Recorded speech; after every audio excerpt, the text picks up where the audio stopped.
The galaxy was at war. But some battles were fought not with ships and armies, but in the shadows.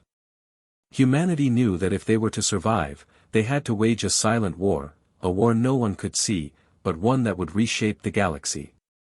Commander Elias Hart stood before the massive viewport of the hidden base, carved deep into the lifeless rock of a forgotten moon. The void stretched endlessly before him, punctuated only by distant stars that seemed to mock humanity's desperate situation. 3 months. 3 months since their first major confrontation with the Dominion, a Pyrrhic victory that had cost them half their fleet and bought them nothing but time. Time that was now slipping through their fingers like stellar dust. Behind him, the hum of machinery and hushed conversations filled the command center. Every face bore the same haunted expression, the look of people who had seen too much death and knew more was coming. "Sir, the intelligence report is confirmed," Lieutenant Sarah Chen approached, her usually steady voice betraying a tremor of fear. "The Dominion facility in the Kepler asteroid belt, it's worse than we thought." Hart's reflection in the viewport showed a man aged beyond his years, gray threading through hair that had been black just months ago. "Show me." The holographic display materialized between them, revealing intercepted Dominion communications. As Hart absorbed the data, his blood turned to ice. This wasn't just another weapon, it was an abomination that would make their previous battles seem like children's games. "How long do we have?" The words came out as barely a whisper. 72 hours until full operational status, Chen replied. "Commander, if they deploy this against our colonies." The sentence hung unfinished in the air between them. They both knew what it meant. Every human settlement, every refugee ship, every last bastion of free will, all of it could be swept away in a single, terrible stroke. Hart closed his eyes, feeling the weight of his species' survival pressing down on his shoulders. When he opened them again, his reflection had transformed. The haunted man was gone, replaced by something harder, more dangerous. "Assemble Strike Team Phantom. Full stealth configuration." His voice carried the cold finality of a death sentence. "We're going in dark and fast, and we're going to end this nightmare before it begins." The asteroid field of the Kepler system was nature's own minefield, a graveyard of cosmic debris where even light seemed to die. Twisted metal and ancient rock performed their eternal dance around a star that had been bleeding light for millennia. It was the perfect place to hide humanity's extinction. Captain Maria Santos felt her ship respond to her touch like a living thing as she guided the Whisper through the deadly maze. Years of threading impossible passages had taught her to read the void like sheet music, finding harmony in chaos. But today, her hands trembled despite her iron discipline. "Contact ahead," tech specialist James Park's voice cut through the bridge's tense silence. "Massive structure, camouflaged in asteroid cluster 77 Alpha. Energy readings are..." He paused, double-checking his instruments. "God help us, they're off the charts." The facility revealed itself gradually, like a nightmare emerging from darkness. What had seemed like natural asteroid formations were revealed as constructed camouflage, hiding a complex that dwarfed anything humanity had ever built. Gun emplacements bristled from every surface, and the space between the rocks shimmered with detection grids and automated defense systems. Hart studied the tactical display, his mind racing through attack vectors and contingencies. But it was Dr. Elena Vasquez who spoke the words that made everyone's blood freeze. "According to deep scan analysis, the weapon isn't just designed for destruction," she said, her voice hollow with disbelief. "It's a neural cascade device. It can rewrite the fundamental structure of consciousness itself, turning entire populations into willing slaves of the Dominion." The bridge fell silent except for the ship's mechanical breathing. Sergeant Marcus Webb, humanity's finest demolitions expert, slowly set down the charge he'd been preparing and looked up with eyes that had seen too many battles. "You're telling me they've built a machine that can steal souls?" "Worse," Vasquez replied. "It makes its victims grateful for the theft. They'll thank their masters for taking away their free will." Hart felt something cold and sharp settle in his chest. This wasn't warfare, it was the murder of everything that made life worth living. The pressure was suffocating, each breath a reminder that billions of lives hung in the balance of the next few hours. The infiltration began in the dead of space night, when even the facility's automated systems cycled into minimal power mode. Strike Team Phantom moved through the maintenance shafts like ghosts given purpose, their advanced stealth suits bending light around them until they were less than shadows. Hart led from the front, as he always did, feeling the familiar weight of command and the newer, heavier burden of species survival. Behind him, his team moved with the fluid precision of people who had trained together until they could anticipate each other's thoughts. They were humanity's finest, but even the finest could die in the dark. The facility's interior was a testament to Dominion engineering, vast corridors that seemed to stretch into infinity, walls that hummed with barely contained energy, and an oppressive sense of watching eyes. Every step forward felt like walking deeper into the throat of some enormous beast. Guard rotation changes in 90 seconds, Park whispered through the comm, his fingers dancing over his portable hacking unit. Window will last 43 seconds. After that, we're ghosts in the machine or we're dead. They moved as one organism, flowing through the checkpoint like smoke through a keyhole. Hart felt his heart hammering against his ribs in time with his team's synchronized breathing. They were deep in enemy territory now, surrounded by enough firepower to level a city, protected only by shadows and silence. As they descended toward the weapons core, the facility's hum grew louder, more aggressive. The very air seemed to vibrate with malevolent energy. Hart could feel it pressing against his mind, a subtle wrongness that made his teeth ache and his vision blur at the edges. "Something's not right," Santos whispered, her voice tight with the kind of paranoia that kept soldiers alive. "The patrol patterns, they're not random. It's like they're hurting us." The words had barely left her lips when the corridor exploded into blazing light. Alarms screamed through the facility with a sound like dying stars, and the thunder of boots echoed from every direction. They had walked into a trap with their eyes wide open. From the shadows stepped a figure that made Hart's world tilt on its axis.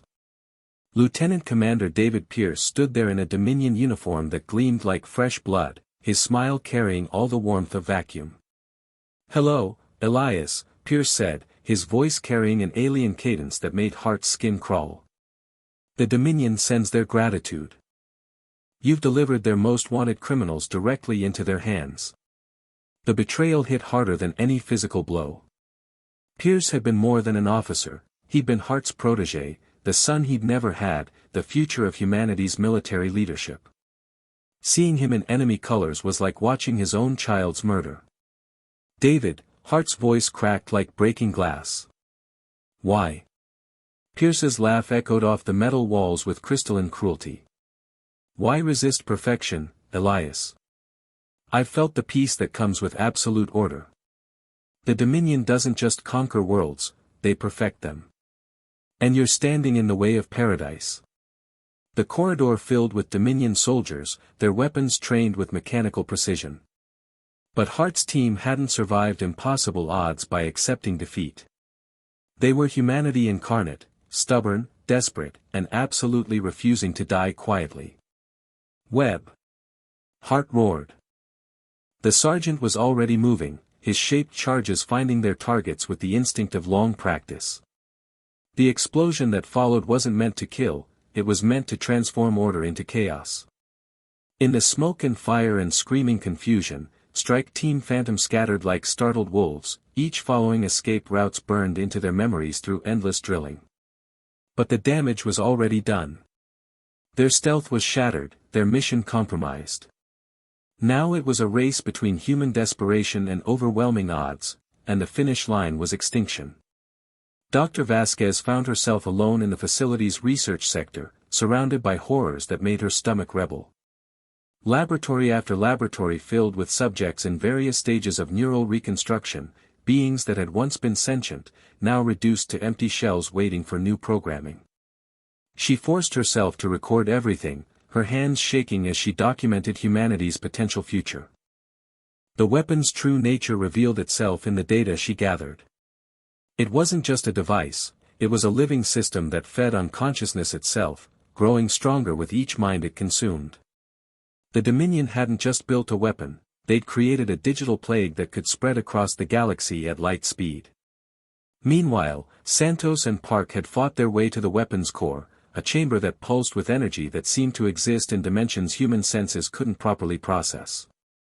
At its center, a crystalline structure the size of a building thrummed with malevolent intelligence, its faceted surface reflecting futures where freedom was just a forgotten word. "Can you shut it down?" Santos asked, her rifle tracking movement in the chamber's entrance. Park's hands flew over alien control systems, sweat cutting tracks through the grime on his face. "I can destabilize the core matrix, but the feedback cascade will take out half the facility. Maybe more." "Do it," Santos said without hesitation. But Pierce's voice cut through the chamber like a blade. "I'm afraid I can't allow that, James. You always were too brilliant for your own good." The chamber's defenses activated with lethal elegance. Energy barriers trapped them inside while automated turrets emerged from hidden alcoves, their targeting systems painting death across every surface. They had become rats in a maze of their own making. Hart and Webb had reached the facility's upper levels, but their path to extraction was blocked by an army of Dominion forces. The sergeant was down to his last charges, Hart's ammunition running low, and both men bore wounds that spoke of desperate fighting in narrow corridors. "Sir," Webb gasped, one hand pressed to his side where energy fire had burned through his armor. "I can create a diversion.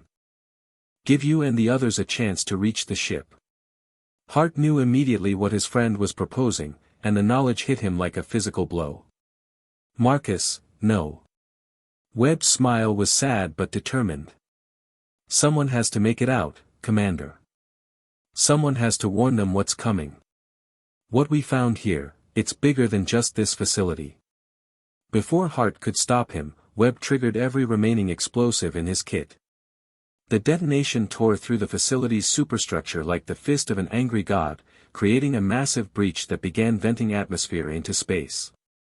In the chaos of explosive decompression and structural collapse, Hart caught one last glimpse of his friend, a pillar of flame and sacrifice that would burn in his memory forever. The explosion cascaded through the facility's power grid, creating the opening Park needed. The weapons core began to destabilize, its crystalline heart developing hairline fractures that spread like spider webs across its surface. But as the system failed, it released one final pulse, a wave of psychic energy that washed over everyone within 100 kilometers. Hart felt it hit him like a tsunami of alien thought. For a terrifying moment, he experienced the weapon's true horror firsthand. It didn't just control minds, it made its victims love their servitude, grateful for the peace that came with surrendering their will to something greater. But humanity's greatest strength had always been its refusal to surrender, even in the face of certain death. Hart felt the alien influence slide away from his consciousness like oil off water, defeated by nothing more complex than stubborn human pride. The facility was dying around them, its superstructure buckling under catastrophic damage. Hart fought his way through collapsing corridors and toxic smoke, his lungs burning but his will unbroken. He found Vasquez trapped under debris, her data recorder still clutched in her hands like a holy relic. Together, they reached Santos and Park, who had barely escaped the weapon chamber's final collapse. Pierce was nowhere to be found, perhaps dead in the facility's death throes, perhaps escaped to betray them another day. It didn't matter now. All that mattered was survival and the precious intelligence they carried. The extraction was a symphony of desperation and skill. The Whisper dove through the disintegrating facility like a hawk through a storm, its pilot pushing the ship beyond its design limits to reach the scattered team members. Debris rained around them like metal hail as they fled the expanding cloud of destruction. As they finally broke free of the asteroid field, Hart looked back at the growing nebula of twisted metal and shattered dreams. They had won, but victory tasted like ashes in his mouth. Webb's sacrifice, Pierce's betrayal, the horrors they had witnessed, the price of this small triumph felt almost too heavy to bear. The weapon was delayed, but not destroyed, Dr. Vasquez said quietly, her voice hollow with exhaustion. The technology still exists in their databases. The Dominion will recover, adapt, evolve. This was just one facility, one prototype. They'll build others. Hart nodded, staring into the void that had swallowed so many good people. Then we'll find those too. We'll stop them all, no matter the cost. But even as he spoke the words, he knew the truth. Humanity's covert war was just beginning. In the shadows between stars, in the spaces where light feared to tread, they would continue their silent battle. Because sometimes the most important wars were the ones no one could see, fought not for glory or conquest, but for the simple, desperate right to remain free. The hidden base welcomed them back like a tomb welcoming the dead. Hart filed his report with mechanical precision, each word a weight added to his soul. They had struck a blow against the darkness, but at such cost. And for how long? Standing once again before the vast viewport, watching stars that cared nothing for human struggles, Hart made a silent promise to the dead. The Dominion would not forgive this strike. They would adapt, evolve, return with something even worse. But humanity would be ready. In the darkness between worlds, in the silence between heartbeats, they would wage their impossible war. It was a choice that would define their species, not the decision to fight, but the decision to fight in the shadows, where heroes died unsung and victories went unrecorded. The galaxy was at war, and humanity had chosen to fight in the darkness. It was a choice that would echo through the cosmos long after the last star burned cold, a testament to the species that refused to surrender even when surrender meant peace. The silent war continued, and in the void between stars, shadows prepared for the battles yet to come.